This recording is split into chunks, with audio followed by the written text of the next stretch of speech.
Hello everyone, कैसे हो तुम लोग। चलो, आज मेरा ये बैच नंबर 43 का सेकेंड डेमो है। और पहले मैं आपको बता दूं बेटा कि ये बैच आपका चलेगा लाइव बैच में आप एडमिशन लोगे अगर आपके पास 2024 का एसएससी को आप टारगेट कर रहे हो या आफ्टर 7 to 8 मंथ्स के बैंक पीओ वगैरह को टारगेट कर रहे हो, तब आप इस बैच को लेना। सीरियस हो तब इस बैच को लेना।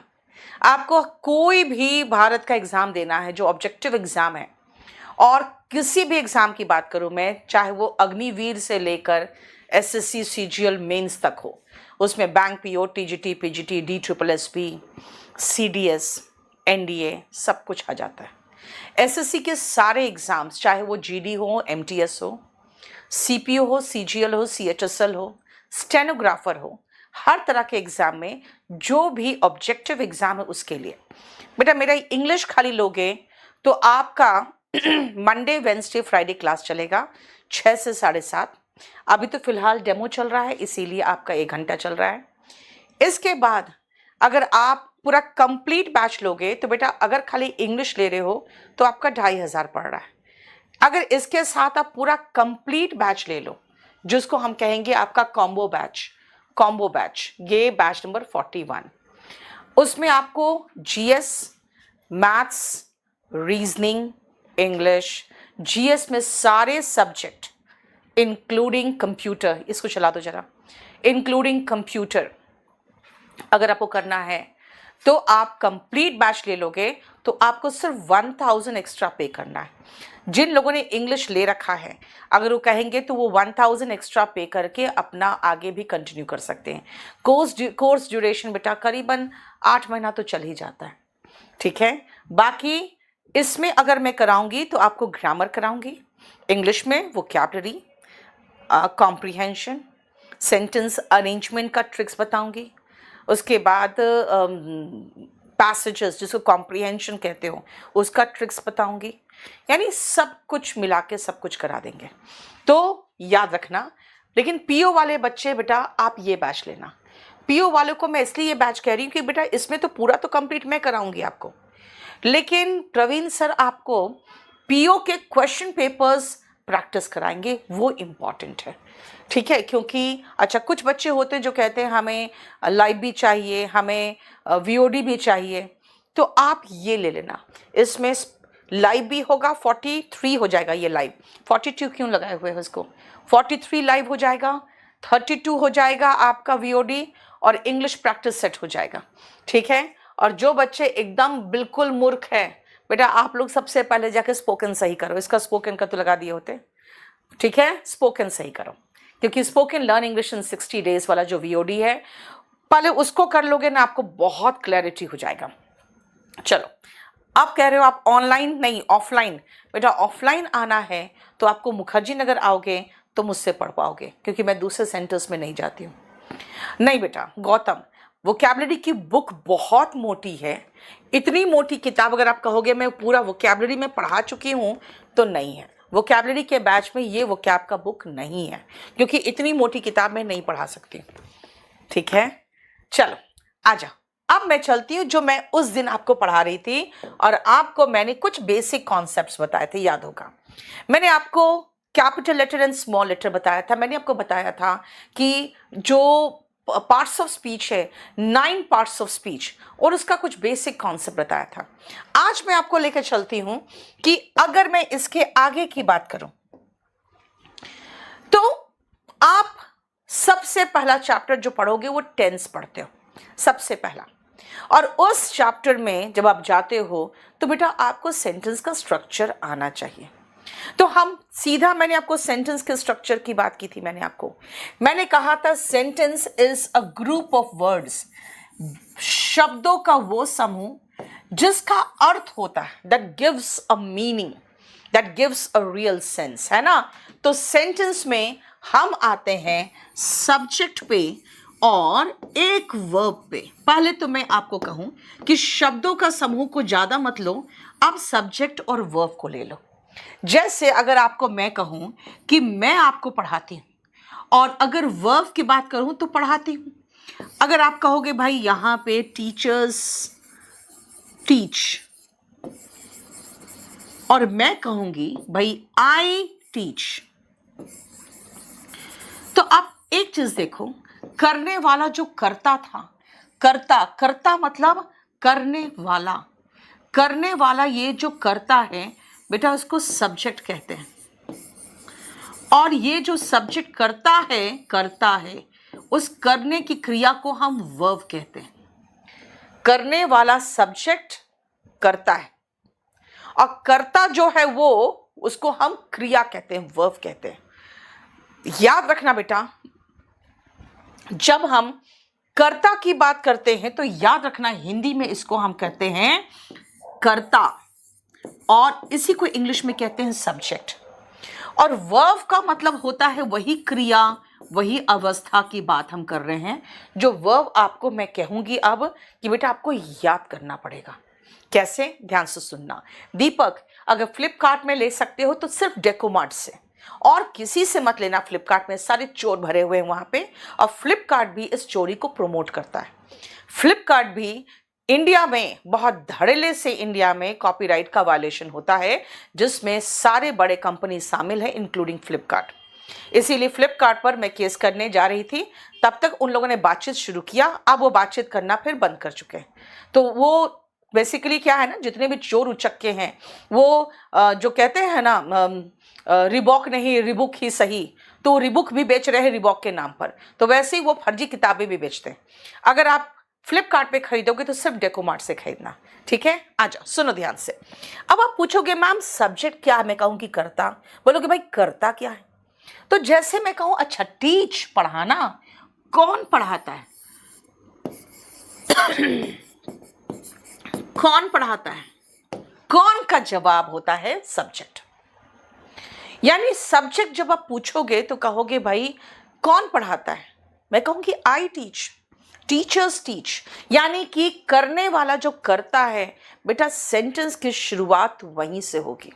आप क्लोज टेस्ट बोलो या पैसेज बोलो या कुछ भी बोलो, आधे सेंटेंसेस आपको एक्टिव वॉइस में दिखेंगे। तो मैं आपको बता दूं, जब आप एक्टिव वॉइस की बात करते हो ना, एक्टिव वॉइस, तो एक्टिव वॉइस की शुरुआत ही सब्जेक्ट से होती है, और यही सब्जेक्ट किसी क्रिया को करता है, यानी वर्ब को करता है। देखो एरो दिख रहा है आपको, सब्जेक्ट करता है, किसको करता है, वर्ब को, यानी सब्जेक्ट करता है वर्ब को। मैं करता है नहीं लिख रही हूं क्योंकि है से तो टेंस पता चल जाएगा, है ना। करता है, करता था, है ना, वो सब। ऑफलाइन गौरव, ऑफलाइन फीस बेटा 40,000 हो गया है, and it is for foundation batch. Regular batch में आओगे आप तो 18 से 22,000 के बीच में वेरिएशन है। चैरिटी बैच में आओगे तो उसमें 12,000 है, ठीक है, उसमें मैं नहीं हूं।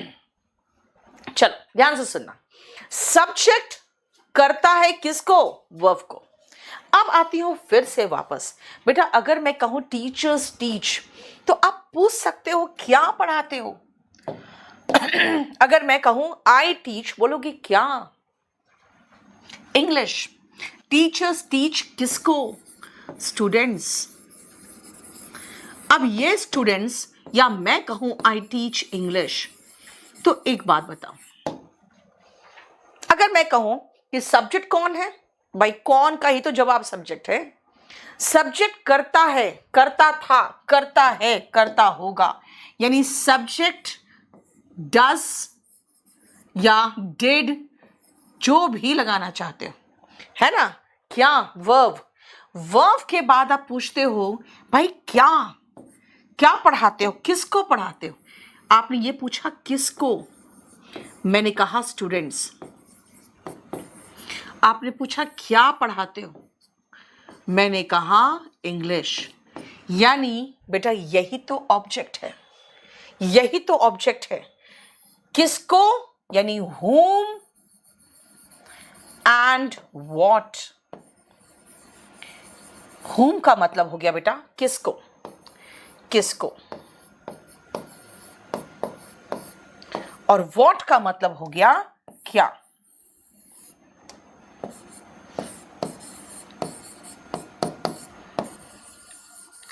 इसका जवाब होता है ऑब्जेक्ट। यानी आपका जो स्ट्रक्चर है वो है सब्जेक्ट वर्ब ऑब्जेक्ट। कई बार आपको सेंटेंस अरेंजमेंट में भी ये हेल्प करता है। जैसे सब्जेक्ट आता हम खोजते हैं वर्ब कहाँ है, जैसे वर्ब मिलता हम समझ जाते हैं अच्छा ये तो पी में वर्ब है, इसका मतलब यही है आंसर, है ना। देखो सब्जेक्ट वर्ब ऑब्जेक्ट, करने वाला कर्ता सब्जेक्ट, कौन का जवाब होता है सब्जेक्ट, जो किया वो वर्ब, और जिस पर किया क्या किया, आई टीच क्या इंग्लिश, आई टीच किसको स्टूडेंट्स, किसको और क्या का जवाब है ये ऑब्जेक्ट। नहीं बेटा 40,000 में सब कुछ है, मैथ्स रीजनिंग इंग्लिश जीएस इतना तैयारी कर लेते हैं बच्चे कि उसके बाद छोटे मोटे एग्ज़ाम तो ऐसे ही निकालते हैं। जो आप लोग एक एक साल तक लगे रहते हैं ना पटवारी का एग्ज़ाम में और ग्रुप डी के एग्ज़ाम में, वो सब हमारे बच्चे जो निकाल लेते हैं ना वो हमें आके बताते भी नहीं हैं। कहते हैं मैडम क्या बताते हैं, इसलिए नहीं बताया आपको कि क्या ग्रुप डी का निकाले थे, सीजीएल निकालते तब आते। तो हमारे बच्चे वो छोटे मोटे एग्ज़ाम ऐसे निकाल लेते हैं जिसका कोई वैल्यू नहीं होता, मतलब उनकी नज़र में, बच्चों की नज़र में वो बस उनका टारगेट सीजीएल होता है। तो याद रखना बेटा, जब आप टॉप मोस्ट तैयारी कर लेते हो ना तो बाकी सारे ऐसे ही हो जाते हैं। पटना में पता नहीं बेटा, पटना में बुक मिलेगा कि नहीं मिलेगा और सही बुक मिलेगा कि नहीं मिलेगा वो नहीं पता। समझ में आया? देखो ध्यान से, तो करने वाला सब्जेक्ट, जो किया और जिस पर किया, सब्जेक्ट वर्ब ऑब्जेक्ट। यही तो मैंने कहा कि एक्टिव वॉइस में सब्जेक्ट वर्ब और ऑब्जेक्ट की बात हम करते हैं। एक्टिव वॉइस में सब्जेक्ट वर्ब को करता है ऑन ऑब्जेक्ट, ये एक्टिव वॉइस। जैसे अगर हम ये कहें कि हम लोग गंगा को प्रदूषित करते हैं, रूटीन है बेटा, रोज करते हो, एवरीडे करते हो, लगातार करते हो, रूटीन में करते हो, तो मैं कहूंगी सब्जेक्ट वी प्रदूषित करते हैं, प्रेजेंट चाहिए हमें, पोल्यूट, वी पोल्यूट। पोल्यूट मतलब बेटा वर्ब का फर्स्ट फॉर्म, क्यों वर्ब का फर्स्ट फॉर्म प्रेजेंट में। अभी ना अराउंड 4 डेमो होता है बेटा यूट्यूब में। और ऑब्जेक्ट पोल्यूट क्या, रिवर्स, द गंगा, है ना, गंगा के साथ द लगता है बेटा। यहाँ तो आपको ऑफलाइन ऑनलाइन में डेमो मिल भी जाता है, ऑनलाइन में हम लोग डेमो देने के पोजीशन में ही नहीं होते। चलिए सुनो, वी पोल्यूट रिवर्स हो गया, फाइन। अगर मैं कहूं कि मैंने ये किताब लिखी है, मैंने मैं मतलब सब्जेक्ट, मैंने लिख दी बेटा, खत्म, लिख दी यानी कि राइट का सेकेंड फॉर्म रोट, यही तो चेंज करना है। रोट क्या, किताबें, एक किताब नहीं, मैं किताबों की बात कर रही हूं। आई रोट बुक्स, अगर कहूंगी ये किताब तो दिस बुक, है ना। अगर मैं ये कहूं कि वह तुम्हारी सहायता करेगा, बेटा करेगा फ्यूचर, कौन करेगा, सब्जेक्ट कौन है, वह लड़का है, ही, करेगा फ्यूचर, फ्यूचर में विल शाल तो होना ही चाहिए। ये विल प्लस वर्ब का बेस फॉर्म बताता है कि हम फ्यूचर की बात कर रहे हैं। ही विल हेल्प यू, देखो जरा ध्यान से, ही विल हेल्प यू का मतलब है कि आप है जिस पर काम होगा, करने वाला ये करेगा। तो आप एक चीज मार्क कर रहे हो, हमने एक्टिव वॉइस अभी आपको सिखाया है और इसमें मैंने कहा कि भाई ये जो सब्जेक्ट है अकॉर्डिंग टू टेंस चेंज होगा, क्योंकि करने वाला कर्ता सबसे आगे बैठेगा। उसके बाद जो वर्ब है ये वर्ब अकॉर्डिंग टू टेंस चलेगा, और यही तो है जो आपको वर्ब के फॉर्म्स रटने के लिए मैं कह रही हूं, ताकि वर्ब के फॉर्म्स याद कर लो तो आपके लिए आसान हो जाएगा टेंस में, क्योंकि अभी 2-3 दिन तो मैं आपको बेसिक कॉन्सेप्ट ही बता रही हूं। एंड यू का मतलब बेटा ऑब्जेक्ट। ये देखो सब्जेक्ट वर्ब ऑब्जेक्ट, करने वाला, जो किया, जो करेगा, जो करता है और जिस पर करता है वो ऑब्जेक्ट हो गया। देखो दीक्षा मिल तो जाना चाहिए, राइट? समझो? देखो ये हो गया सब्जेक्ट वर्ब ऑब्जेक्ट, राइट? अब आप कहोगे कि मैम ठीक है, वर्ब के फॉर्म्स हमें याद करने, हम कहाँ से करें? बेटा आपके पास बुक कौन सी है? अगर आपके पास वॉल्यूम 1 है तो इसमें ही फर्स्ट चैप्टर में वर्ब के फॉर्म्स दिए हुए हैं, ठीक है? इसी में फर्स्ट चैप्टर में ही वर्ब के फॉर्म्स दिए हैं। ये शुरुआत हो रहा है, देखो पेज नंबर 11 से, 11, 12, 13, 14 ये सब में वर्ब के फॉर्म्स दिए हैं। अगर आप एडमिशन ले चुके हो तो आपके पास ये बुक होगा, और नहीं है तो इसका पीडीएफ हम आपको प्रोवाइड करते हैं। इसके पीडीएफ आपको प्रोवाइड रहता है। इसमें भी वर्ब चैप्टर में जाओगे तो वर्ब चैप्टर में आपको पहला ही चैप्टर में इस तरह के फॉर्म से, इस पे कलर्ड बुक है, इस तरह से फॉर्म्स में दिए हुए हैं सारे पेजेस में। तो यहाँ से आप शुरुआत करोगे, वर्ब के फॉर्म्स याद करना शुरू करोगे, ठीक है? तो हम लोग आ रहे हैं वापस एक्टिव वॉइस में। बेटा सब्जेक्ट किसी क्रिया को करता है और यही V1, V2, V3, V1 ING वही तो रटने बोल रहे हैं आपको, और जिस पर करता है वो ऑब्जेक्ट होता है। वापस आओ, मैंने आपको ये कहा कि भाई सब्जेक्ट वर्ब को करता है और किस पर करता है वही तो क्या कहलाया? ऑब्जेक्ट कहलाया। चलो अब हमारा ये चीज खत्म हो गया, लेकिन आप एक चीज मार्क करो कि मैंने बेटा अभी कमेंट जानते हो बेटा क्या है? अभी ऐप में मैं नहीं पढ़ा रही हूँ, तो इसलिए ऐप में अगर आप कमेंट कर रहे होगे ना तो शायद मुझे नहीं दिखेगा, क्योंकि मेरे सामने आज जो खुला हुआ है वो खुला हुआ है यूट्यूब का डेमो चल रहा है। आप टेंशन मत लो, 4 क्लास के बाद सिर्फ आपके ही कमेंट्स दिखेंगे। स्पोकन इंग्लिश कैसे सीखे बेटा? लर्न इंग्लिश इन 60 डेज वाला VOD ले लो, उसमें बहुत बढ़िया से मैंने सिर्फ और सिर्फ स्पोकन इंग्लिश ही कराया है, बिल्कुल ट्रांसलेशन से इसका पूरा किया है, ठीक है? सचिन KD लाइव ऐप को डाउनलोड करो, वहां पे डिफरेंट बैचेस हैं, और आज तो एक नया बैच अनाउंस कर रही हूं मैं जिसमें सिर्फ वही बच्चे एडमिशन लेंगे जो ऑलरेडी पढ़ चुके हैं, क्योंकि मैं इस बार श्योर शॉट सिलेक्शन के लिए बैच लेके आ रही हूं Tier 2 वालों के लिए।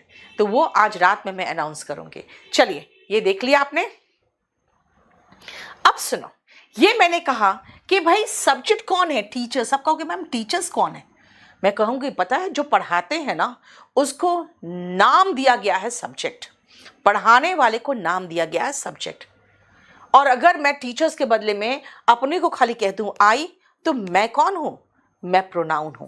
बेटा यही तो नाउन और प्रोनाउन है। अब आ जाओ, जरा ध्यान से सुनना कि अगर मैं नाउन और प्रोनाउन की बात कर रही हूं तो वो कहां आता है। और रिमेंबर, आपको नाउन और प्रोनाउन पहचानना आना चाहिए, क्योंकि आप आ जाती हूं मैं CDS के एग्जाम में। CDS में 10 क्वेश्चन सिर्फ आता है आइडेंटिफाइंग पार्ट्स ऑफ स्पीच से। बोलोगे मैम हम तो SSC में, हमें क्या मतलब है? बेटा आपके लिए भी जरूरी है, क्योंकि जब आप क्लोज टेस्ट करते हो तो कई बार ऐसा होता है कि सब्जेक्ट है, यानी कि करने वाला करता है, और आप पहचान नहीं रहे हो कि भाई यहाँ पे एडवर्ब नहीं, यहाँ पर नाउन आएगा। तो आपको भी ये सारी चीजें जानना जरूरी है। तो हम एक एक करके अब चलते हैं, नाउन क्या है, कहां आता है और ये क्या है। बोलोगे आप तो बता चुके हो पिछले क्लास में कि इसको नेमिंग वर्ड कहते हैं। ओके, मैंने नेमिंग वर्ड तक बताया है, बस और कुछ नहीं बताया है ना? तो चलिए अब मैं आपको बताती हूं कि नाउन क्या है। सबसे पहले आ जाओ, नाउन में कुछ सेंटेंसेस देखो।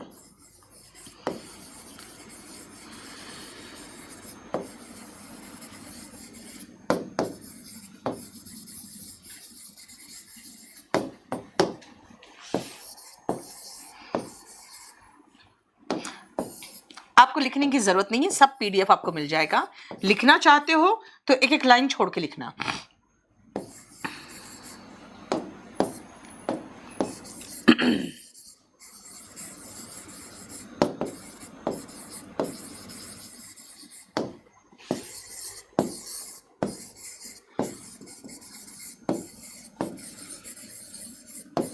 एकदम सेंटेंसेस को समझा समझा के मैं कराऊंगी और आपको अच्छा लगेगा कि भाई सारे सेंटेंस की मीनिंग समझ में आने लगे हैं।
चलो ये देखो, ये 7 सेंटेंसेस आपको क्लियर कर देगा इंग्लिश क्या है, नाउन क्या है।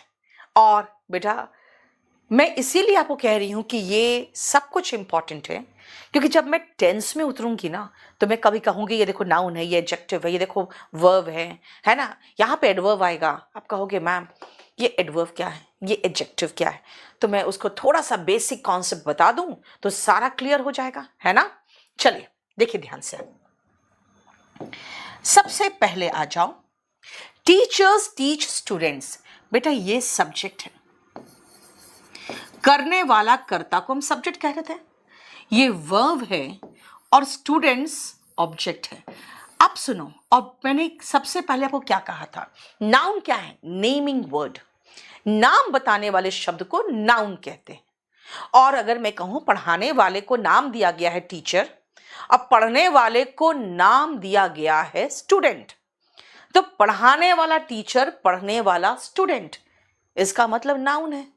तो पहला पॉइंट आ गया, कहां आता है नाउन, सब्जेक्ट और ऑब्जेक्ट के प्लेस पर, है ना, सब्जेक्ट और ऑब्जेक्ट के प्लेस पर नाउन आता है। दिस मीन्स सबसे पहला पॉइंट मैं यही लिख दूं कि नाउन तो नेमिंग वर्ड है, आता कहां है, comes in place of subject and object. Subject और ऑब्जेक्ट के प्लेस पर नाउन का प्रयोग होता है। हिंदी मीडियम वाले अगर चाहो तो हिंदी में लिख सकते हो, आप नोट्स खुद बनाना चाहो तो मैं जो बोलूंगी वही हिंदी में लिख लेना, सब्जेक्ट और ऑब्जेक्ट के प्लेस पर नाउन आता है। लेकिन मैं आपको एक चीज समझाऊं, आप इस पीडीएफ को देखो, मेरी बात सुनो और लिखो मत ज्यादा, पहले आप अंडरस्टैंडिंग पावर बढ़ाओ। मैं चाहती हूं आप इंग्लिश को इंग्लिश में समझो, धीरे धीरे हो जाएगा। मैं आपको छोटी सी कहानी सुनाती हूँ। हमारा एक स्टूडेंट गया था जापानीज सीखने के लिए, तो उसने मुझे कहा कि मैम, मैंने अपने टीचर को बार बार एक ही चीज कहा कि आप जापानीज सिखा रहे हो तो उसको कोई तो भाषा से रिलेट करो ताकि हमें समझ में आए। आप एक काम करो, आप इंग्लिश में ही एक्सप्लेन कर दो, जो भी समझाते हो उसको इंग्लिश में एक्सप्लेन कर दो। और उन्होंने सीधा मना कर दिया। और इसका कहना था कि मैम वो ऐसा कोई कोचिंग सेंटर तो था नहीं जहाँ पे मैं जाके सीधा अपने बातें रखता और ज़बरदस्ती करता, वो तो एक एम्बेसी का क्लास चल रहा था तो मैंने जाके ज्वाइन किया था।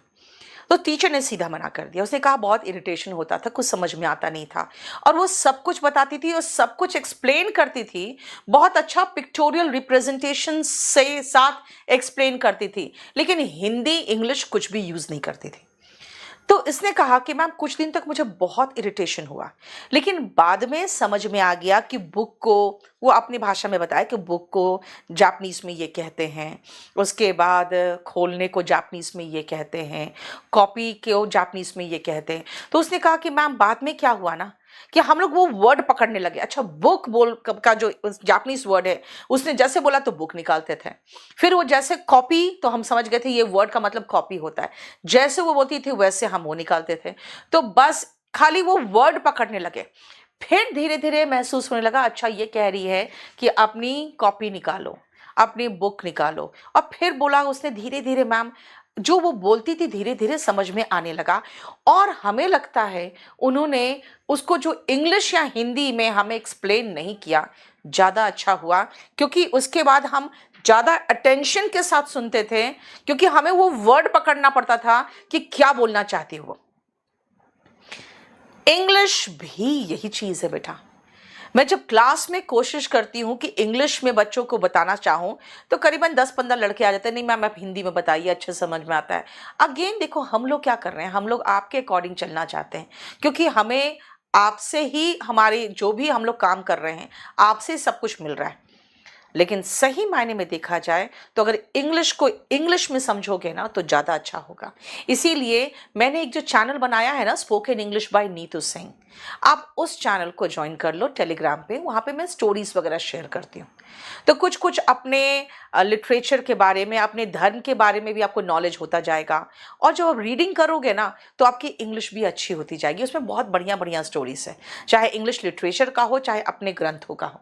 तो प्लीज़ यही चीज़ मैं आपको समझा रही हूँ कि अगर आप कहोगे ma'am comes in place of subject and object, उसको हिंदी में लिखो, तो मैं बोल दे रही हूँ। लेकिन अगर आप कहोगे मैम हिंदी में भी लिखो, मैं कहूँगी बेटा कितना लिखूं, इसमें सारा ये बाइलिंगुअल है, हिंदी इंग्लिश दोनों है। अगर इसका पीडीएफ भी जब मैं आपको देती हूँ चैप्टर वाइज तो वो भी हिंदी इंग्लिश मिल ही जाता है। इसीलिए मैं सब कुछ हिंदी इंग्लिश में लिखने की ज़रूरत नहीं है ना। अब आओ ध्यान से समझना, मैंने अभी आपको कहा comes in place of subject and object, कौन? नाउन। अच्छा नाउन है क्या भाई? नाम बताने वाला वर्ड, कोई भी वर्ड जो नाउन बताए, ओरिजिनल है या कॉपी, उसका पता कैसे चलेगा बेटा? उसमें जो क्यूआर कोड है वो काम करेगा तो वो ओरिजिनल है, ठीक है। आप जब उसको छुओगे तो महसूस होगा पेपर्स अच्छे हैं, उसके जो पेपर है वो अच्छे हैं, पेपर में एकदम वाइट आपको दिखेगा, पेपर थोड़ा अच्छा प्रिंट दिखेगा, है ना। तो समझ जाना केडी कैंपस का। चलिए आ जाओ। अब सब्जेक्ट के प्लेस पर नाउन आया बेटा, लेकिन अगर मैं कहूँ आई तो आई मैंने अपने नाम के बदले में लिखा है, यानी सब्जेक्ट के प्लेस में और ऑब्जेक्ट के प्लेस में कौन आता है? Comes in place of subject and object, कौन बेटा? Noun and pronoun. भाई क्यों? प्रोनाउन कहाँ से आ गया यार? इसीलिए आ गया प्रोनाउन क्योंकि जहां पर नाउन आता है वहां पे प्रोनाउन आ सकता है। अभी कहा था ना पिछले क्लास में, pronoun comes in place of noun, तो वही तो है, देखो राइट। अब आती हूं मैं कि ठीक है आई लगा दिया, ये प्रोनाउन है। अभी प्रोनाउन में देखोगे मात्र 7 प्रोनाउन है ना। He she it I we they you, बस। अभी रुको, अब आ जाओ। आई बॉट क्या, क्या क्या का जवाब तो ऑब्जेक्ट था, क्या और किसको का जवाब ऑब्जेक्ट था।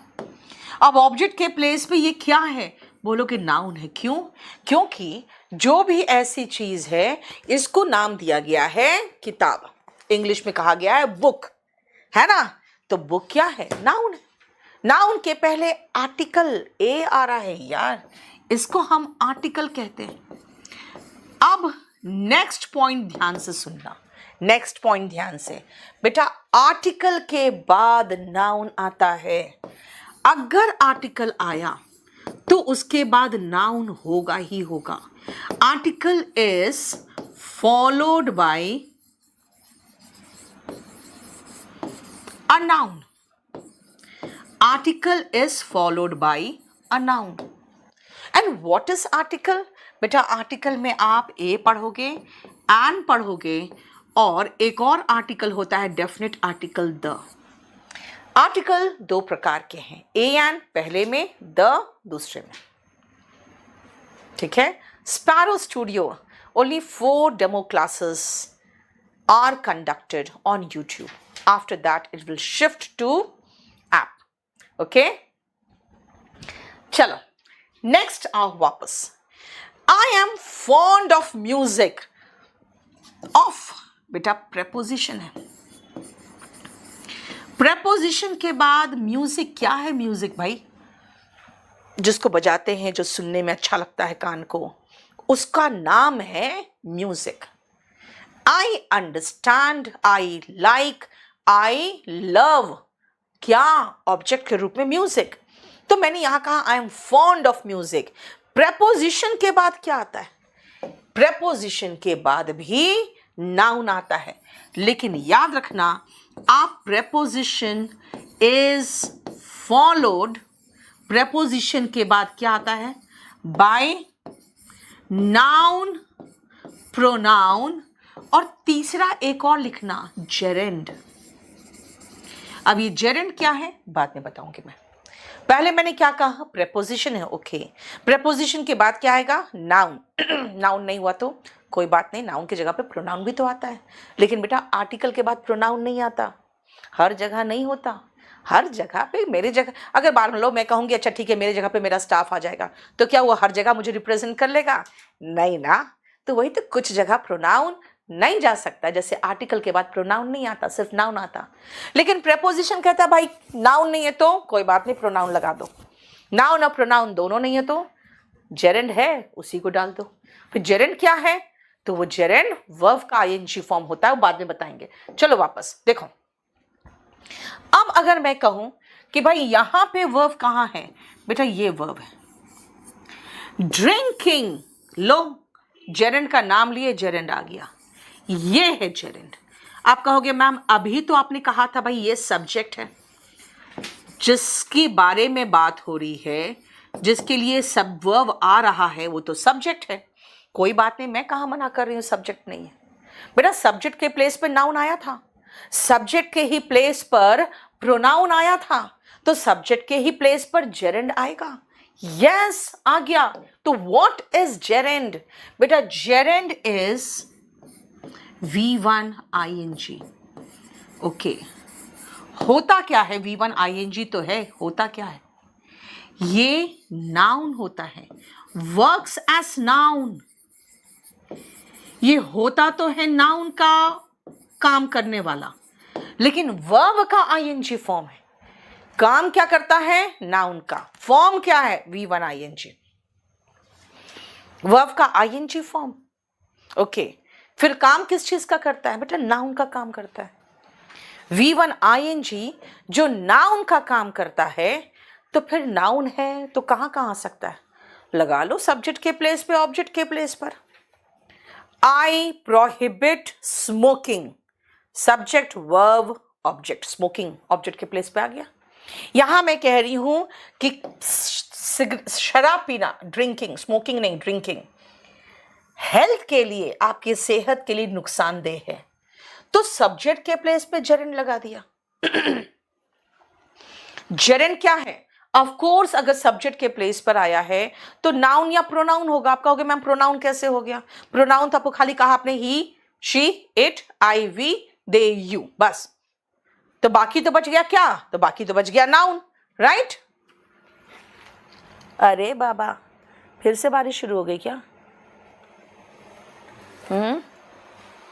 ये लो,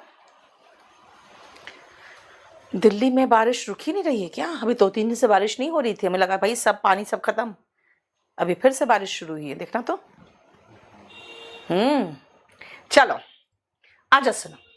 ड्रिंकिंग इज इंजूरियस। बेटा ड्रिंकिंग जेरेंड है, जेरेंड के बाद ये वर्ब आया है ना, इसका मतलब ये नाउन के प्लेस पर है।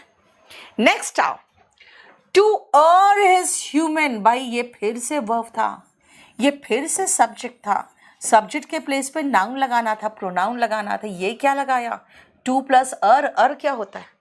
बेटा इसका मतलब है गलती करना, इंसानी फितरत है, ह्यूमन है, इंसानी है। माफ करना, टू फॉरगिव, डिवाइन है, ईश्वर तुल्य है। गलती करना इंसानी फितरत है, लेकिन अगर आप माफ कर दो भाई अब तो भगवान हो गए, वरना बाकी लोग क्या करते हैं? जो इंसान होते हैं जान से मार देंगे, काट देंगे, है ना, मर जाए वो, राइट? फीलिंग आती है ना जब काट के आपका निकल जाती है तो, है ना, मर जाए वो, क्या है? क्योंकि आप चिढ़े रहते हो। नहीं, आप कहोगे जाने दो कोई बात नहीं, राइट? तब तो आप ईश्वर तुल्य हो गए, फिर तो आप भगवान बन गए। फॉरगिव करना तो डिवाइन होता है। देखो जरा ध्यान से, देखो ध्यान से आप। सबसे पहले मैंने कहा preposition is followed by noun, pronoun और जेरेंड। जेरेंड क्या है? तो मैंने कहा जेरेंड भाई नाउन है। फिर नाउन कहाँ आता है, फिर वापस चले गए, नाउन कहाँ आता है, place of subject and object. तो फिर ये क्या है भाई, इसको कहते हैं इन्फिनेटिव। याद रखना, जेरेंड जो मैंने अभी आपको बताया, जेरेंड यानी कि V1 ING and infinitive, infinitive 2 plus verb का बेस फॉर्म। BF का मतलब बॉयफ्रेंड नहीं बेटा, यहाँ पे बेस फॉर्म, राइट। ये क्या है बेटा, नाउन है। और अगर नाउन है तो क्या है भाई, come in place of subject and object, और क्या होगा, है ना। जेरेंड और इन्फिनेटिव वर्ब के फॉर्म से, लेकिन वो है तो नाउन। देखो, इसलिए वापस आओ, जो मैंने कहा टू अर, ये सब्जेक्ट के प्लेस पर है, ये 2 प्लस वर्ब का बेस फॉर्म है। याद रखना, BF यहां पर लगा रही हूं, मैं लिख दे रही हूं वर्ब का, जब भी मैं ये लिखूं समझ जाना, वर्ब का बेस फॉर्म। अब पूछोगे बेस फॉर्म क्या है, तो बेटा ये प्योरेस्ट फॉर्म है और इसी से सारे फॉर्म्स बनते हैं। शांति बेटा, आपका एडमिशन हो गया, बैच में शो नहीं हो रहा है। आप थोड़ी देर के बाद आप लोग कॉल कर लो 9555108888 पर, ठीक है, 9555108888 पर, ठीक है। सुनो मेरी बात, आप जो कह रहे हो बेटा, अगर आप ये कह रहे हो कमरुद्दीन बेटा आप कॉल तो कर लो 9555108888 पे, मैंने सारा व्हाट्सएप के सारे मैसेजेस कॉपी पेस्ट मार के भेज दिया था। अगर आपके पास कॉल नहीं आया तो एक बार कॉल कर लो 9555108888 पर, ठीक है। चलो अब सुनो, मैंने क्या कहा कि टू और इज अगर वर्ब है तो ये टू और क्या है बेटा, ये इन्फिनेटिव है, 2 प्लस वर्ब का base form infinitive. This is my house, देखो माई बताता है कि माई क्या, मेरा क्या, वर्ब के बाद आप पूछ रहे हो क्या, ये सब्जेक्ट कॉम्प्लीमेंट है। अगर मैं कहूं दिस इज, आप कहोगे दिस इज क्या, कंप्लीट नहीं हो रहा। इस सब्जेक्ट को कंप्लीट करने के लिए आपको बोलना पड़ेगा माई हाउस। आप कहोगे मैम हाउस का मतलब नाउन है, क्योंकि कोई मकान है उसको कोई चीज को नाम दिया गया है हाउस, तो नाम मतलब नाउन, ओके फाइन, ये नाउन है। तो फिर ये क्या है बताना, बेस्ट क्या है, जल्दी बताओ तो, जल्दी, बेस्ट क्या है। हाउस अगर नाउन है तो बेस्ट क्या है बेटा, तारीफ सरकार, सबसे पहले तो वॉल्यूम 1 आपके पास होना ही चाहिए, ये तो होना ही चाहिए। और इस बैच में मैं पूरा ये बुक कराऊंगी, ठीक है।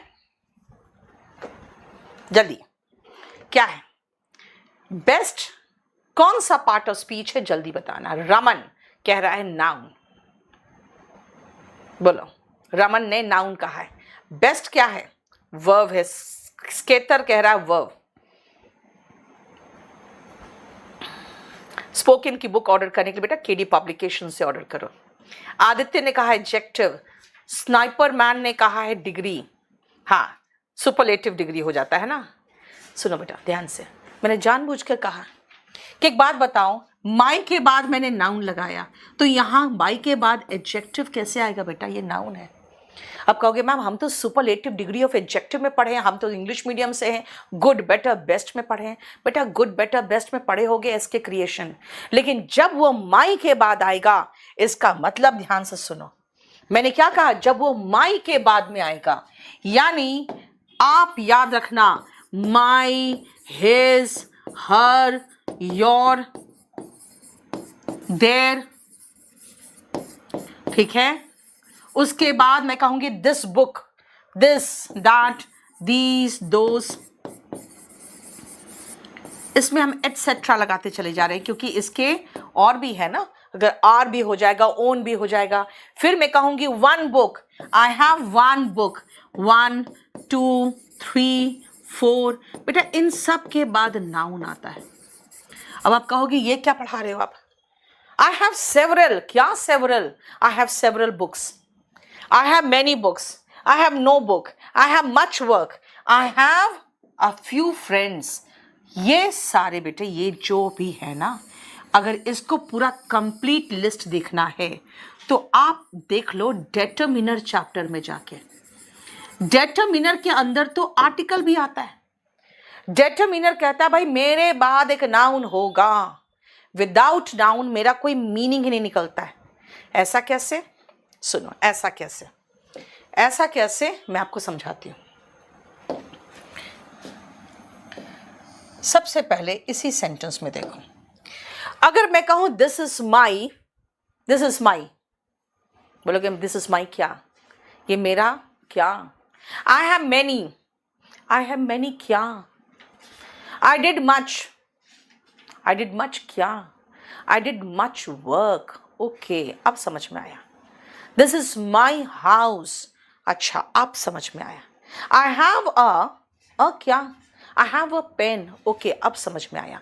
यानी जब आप डेटरमिनर के बाद नाउन लगाते हो ना, तब वो मीनिंगफुल होता है। इसलिए याद रखना, जब भी कोई ऐसा वर्ड दिखाई दे जिसके बाद आपको नाउन की जरूरत महसूस होती है, तो बेटा वो डेटरमिनर कहलाता है।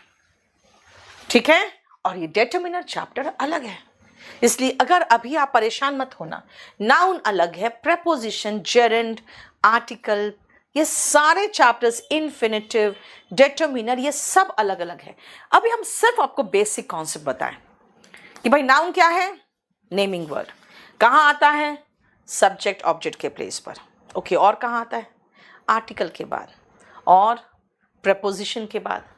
ओके, V1 ING अगर आ गया तो कहाँ? नाउन के प्लेस पर, तो वो जेरेंड है, नाउन ही है। ओके, 2+ वर्ब का बेस फॉर्म आ गया तो सब्जेक्ट के प्लेस पर। ओके, कोई बात नहीं, वो भी नाउन है, वो इन्फिनिटिव कहलाता है। अच्छा, आई हैव मैनी बुक्स, बुक्स क्या है? नाउन है। तो मैनी क्या है? भाई मैनी डेटरमिनर है। क्यों? क्योंकि आई हैव मैनी से कोई मतलब नहीं निकलता है जब तक आप बुक्स नहीं लगाते हो। तो मैनी डेटरमिनर इसीलिए है क्योंकि इसके बाद नाउन आना चाहिए, बस यही है। समझ में आ गया नाउन का बेसिक कॉन्सेप्ट? अगर आप कहोगे मैम ये तो बहुत छोटा सा कॉन्सेप्ट है, बेटा बहुत बड़ा चैप्टर है नाउन, बहुत बड़ा, बाद में करेंगे। ठीक है? और ये अभी मैं आपको बेसिक कॉन्सेप्ट बता रही हूं, समझ में आया? ये आपका नाउन का बेसिक कॉन्सेप्ट है। अब चले हम आगे, बोलो समझ में आया? पहले यस बोलो, फिर आगे बढ़ेंगे, क्योंकि मैं आज आपको सिर्फ बेसिक चीजें करा रही हूं, बेसिक चीजें, थोड़ा थोड़ा, ज्यादा नहीं। सब कोई ध्यान से सुनो, यहां जो समझा रही हूं, आपस में बातचीत बिल्कुल नहीं। ठीक है? गेमिंग बेटा 2500 है आपके बैच का रेट। अब देख लो कौन सा बैच ले रहे हो, उसके अकॉर्डिंग अलग अलग का अलग अलग है। चलो, अब आती हूँ नेक्स्ट, प्रोनाउन। प्रोनाउन, प्रोनाउन का डेफिनेशन क्या लिखाया था आपको? मैंने कहा था प्रोनाउन रिप्लेसेस नाउन, नाउन को रिप्लेस करता है, रिप्लेसेस नाउन, नाउन को ये रिप्लेस करता है ना? कुछ नहीं लिखना है आपको। क्यों नहीं लिखना है? क्योंकि ये भी मैं आपको प्रोवाइड करूंगी। और बताऊं आपको क्या दूंगी मैं? बेटा एक चीज आपको बताते हैं, मैं बहुत बहुत मेहनत से नोट्स बनाती हूँ, बहुत मेहनत से। ठीक है? देखो जरा ध्यान से, आपको ये बेसिक्स का पूरा PDF मिलेगा। क्या क्या मैं पढ़ाऊंगी, कौन कौन से चैप्टर्स है, वो सारा।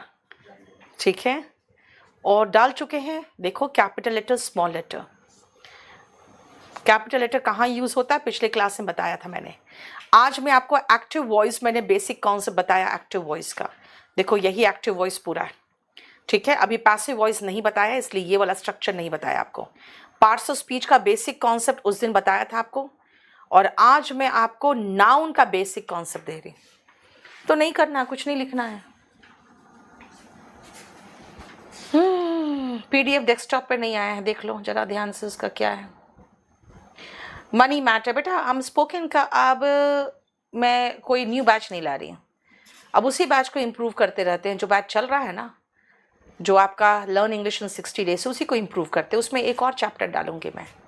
ठीक है? सुनो ध्यान से। अब मैंने कहा प्रोनाउन, अभी मैंने कहा था आपको आई टीच इंग्लिश। अगर मैं कहूं आई टीच उस लड़के को, तो हिम लगा रही हूं। बेटा ये था सब्जेक्ट, टीच वर्ब था, और ये था ऑब्जेक्ट। याद रखना, वर्ब के पहले जो आता है ना, यानी सब्जेक्ट के प्लेस पर, उसको हम कहते हैं नॉमिनेटिव केस। केस वर्ड इसलिए लगाया हुआ है क्योंकि नॉमिनेटिव नाउन भी होता है ना, इसीलिए। क्लियर? क्योंकि कुछ लोग कहते हैं मैम नाउन में आपने केस नहीं पढ़ाया। बेटा केस नाउन में इंपॉर्टेंट नहीं है, केस प्रोनाउन में इंपॉर्टेंट है। देखो, क्योंकि ये सब्जेक्ट और ऑब्जेक्ट के प्लेस पर अलग अलग हो जाता है। अब आओ वर्ब के बाद, मैंने कहा वर्ब के पहले नॉमिनेटिव केस होता है, वर्ब के बाद ऑब्जेक्ट के प्लेस पर बेटा ऑब्जेक्टिव केस होता है।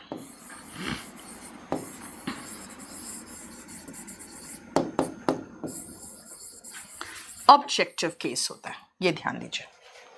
प्रोनाउन रिप्लेस करता है नाउन को, और नाउन के प्लेस पर कौन कौन आएगा? Subject and object. Okay, noun के प्लेस पर प्रोनाउन आता है तो वो कहां कहां आ सकता है? ऑफ कोर्स जहां जहां नाउन आ सकता है सब्जेक्ट और ऑब्जेक्ट के प्लेस पर। नॉमिनेटिव केस, नॉमिनेटिव केस क्या है देखो तो जरा ध्यान से। He, she, it, I, we, they and you, ये है सब्जेक्ट के प्लेस पे आने वाला। तो फिर यही वर्ब के बाद आएगा तो क्या हो जाएगा? बेटा ही का बन जाएगा हिम, शी का बन जाएगा हर, इट का इट ही रहेगा, आई का मी हो जाएगा, वी का अस हो जाएगा, दे का देम हो जाएगा, एंड यू का यू ही रहेगा। यानी इट और यू चेंज नहीं होता। राइट? बेटा पीडीएफ में सारा प्रोवाइड करूंगी आपको ऐप पे, टेंशन काहे लेते हो? देखो, वर्ब के पहले ये नॉमिनेटिव केस है, वर्ब के बाद ये ऑब्जेक्टिव केस है। अब मुझे आप ये दिखाओ कि ही किसके साथ लगाते हैं, बताओ। जितने भी पुरुष हैं उसके साथ ही, जितनी भी महिलाएं हैं उसके साथ शी, है ना? जितने भी लोग बहुत सारे उसके साथ दे, एक जानवर इट, एक बुक इट, यानी एक नॉन लिविंग इट, एक छोटा सा बच्चा जिसका जेंडर भी मुझे पता नहीं है वो भी इट। जब जेंडर उसका पता चल जाता है ना कि मर्द लड़का है कि लड़की है, तो उसके लिए फिर हम ही और शी लगाते हैं। राइट? अब अगर मैं इट का प्लूरल बोलूं तो बेटा वो भी दे है, शी का प्लूरल वो भी दे है, ही का प्लूरल वो भी दे है। यानी कि ही आया किसी लड़का के लिए, शी लड़की के लिए, इट का इस्तेमाल नॉन लिविंग के लिए करेंगे यानी निर्जीव वस्तु के लिए, और एनिमल के लिए। ठीक है? आई मतलब मैं, वी मतलब हम, और दे जो है ना वो ही, शी और इट, इन तीनों का प्लूरल फॉर्म है। ठीक है? और यू क्या है बेटा? यू तो सिंगुलर प्लूरल सब है। तुम हो, आप हो, तुम लोग हो, आप लोग हो, सब है। ये देखो, क्लियर? अब सुनो, अगर मैं इसी पर आपसे 2 क्वेश्चन कर लूं तो आप खुद ही फंसोगे कैसे, ध्यान से देखना।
चलो, इन दोनों में बताओ क्या प्रॉब्लम है।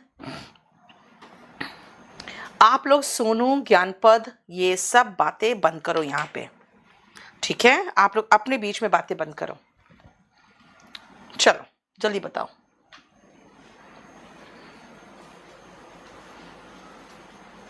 ज्ञानपद, बेटा क्वेश्चन पेपर में क्या आएगा वो मैं जानती हूँ, ठीक है ना। 20 साल से बैठ के पढ़ा रही हूँ। जब तुम्हारे पास ज्ञान नहीं है तो ज्ञान का प्रदर्शन मत करो, आप मूर्खता का प्रदर्शन कर रहे हो, क्योंकि मैंने जो 2 क्वेश्चन लिखा है ना वो एग्जाम का ही क्वेश्चन है, ठीक है। क्लियर? चलिए जल्दी बताओ। कार्तिक, हर महीने मेरा एक ऑफलाइन बैच आता है बेटा, हर महीने आता है। The company was declared bankrupt and they couldn't pay back the loan amount. The company was declared bankrupt and they, बेटा दे यहां पे कैसे आएगा? ये कंपनी की बात हो रही है बेटा, एक सिंगुलर नाउन है, एक है SN, जहां भी मैं लिखूं समझ जाना आप, सिंगुलर नाउन, सिंगुलर नाउन। और जब मैं PN लिखूं तो समझ जाना प्लूरल नाउन, राइट? ध्यान से सुनना। The company was declared bankrupt, company को दिवालिया घोषित कर दिया गया। क्यों? क्योंकि वो अपना लोन का अमाउंट पे नहीं कर पाया। बेटा कंपनी सिंगुलर है, दे थोड़ी आएगा, इट आएगा। सिंगुलर नाउन के लिए इट आता है। Raman, very good. यहां पे मैं कह रही हूं a cow is a milch animal, यानी दुधारू। मिल्च का मतलब होता है दूध देने वाली, दुधारू। मिल्क का एडजेक्टिव फॉर्म बना है मिल्च। एनिमल, शी, बेटा एनिमल की बात हो रही है, शी नहीं। नॉन लिविंग और एनिमल के लिए हम इट लगाते हैं। इट गिव्स अस मिल्क, यानी you need to use the proper pronoun. कई बार नाउन सिंगुलर होगा, प्रोनाउन प्लूरल दे देगा। नाउन नॉन लिविंग और एनिमल है, प्रोनाउन कुछ और दे दिया।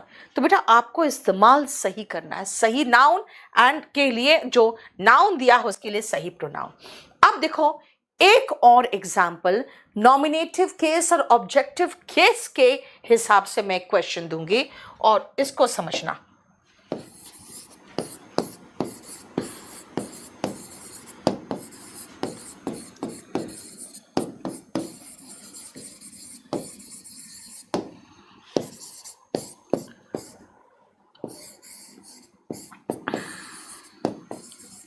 बताओ ये दोनों सेंटेंस सही है?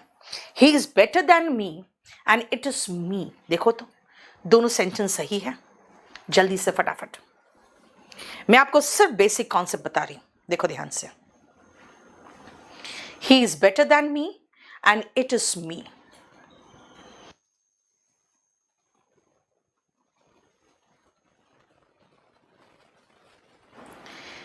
सुनो ध्यान से बेटा, ही इज बेटर दैन, बेटा उसका कंपैरिजन मेरे से हो रहा है, तो उस लड़के का कंपैरिजन मेरे से हो रहा है, वो मेरे पर कोई काम नहीं कर रहा है। याद रखो सब्जेक्ट काम करता है ऑब्जेक्ट पर, तब आप ऑब्जेक्ट फॉर्म लगाते हो। यहां पे मैं कहूंगी he is better than I. Comparison हमेशा बराबर के बीच में होता है। आप कहोगे बचपन से यही सुना है, स्पोकन सीख रहे हो। अगर स्पोकन सीख रहे हो तो ये दोनों सही है आपके लिए। अगर कहोगे मैम ऑब्जेक्टिव एग्जाम की तैयारी कर रहे हैं, हम स्पोकन नहीं कर रहे हैं, ओके, तब इसको हटा के आई लगाओ। आपको मैं फोटो दिखा रही हूं और मैं आपको फोटो दिखा कहूंगी देखो ये पता कौन है, ये मैं हूं। तो ये मैं हूं, मेरे पर कोई काम हुआ नहीं बेटा, ये मैं हूं, जोर देना है, it is I, it is आई। अगर कहोगे मैम इट्स मी, तो चलता है, आराम से चलता है स्पोकन में। Wren and Martin, Michael Swan, Norman Lewis, सब ने कहा बिल्कुल सही है, it is me, it is I over correct है, एक्सट्रीमली फॉर्मल है, मत करो।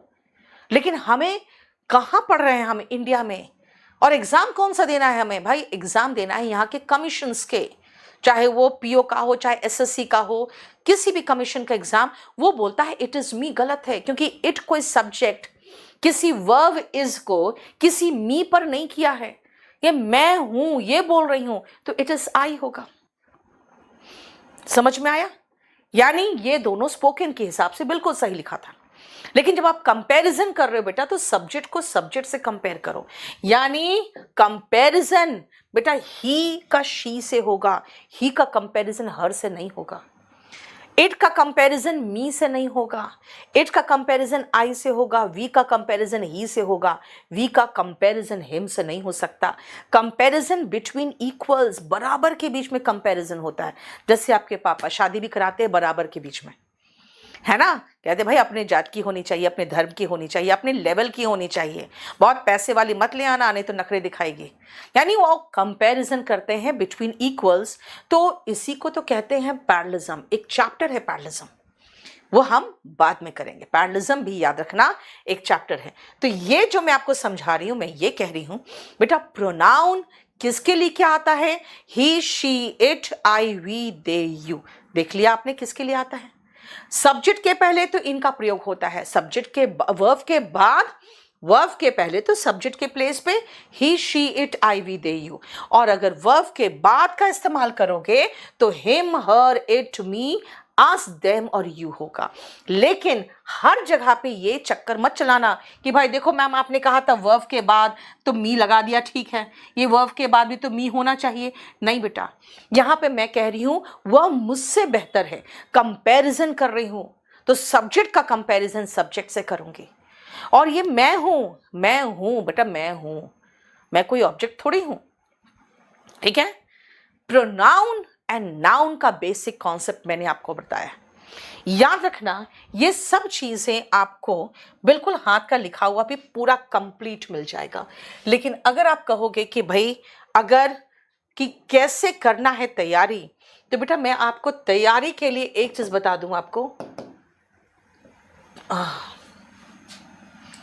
तैयारी करना है आपको तो प्रॉपर तरीके से कोई एक बैच ले लो और उसके बाद आपको फिर इधर उधर घूमना नहीं पड़ेगा।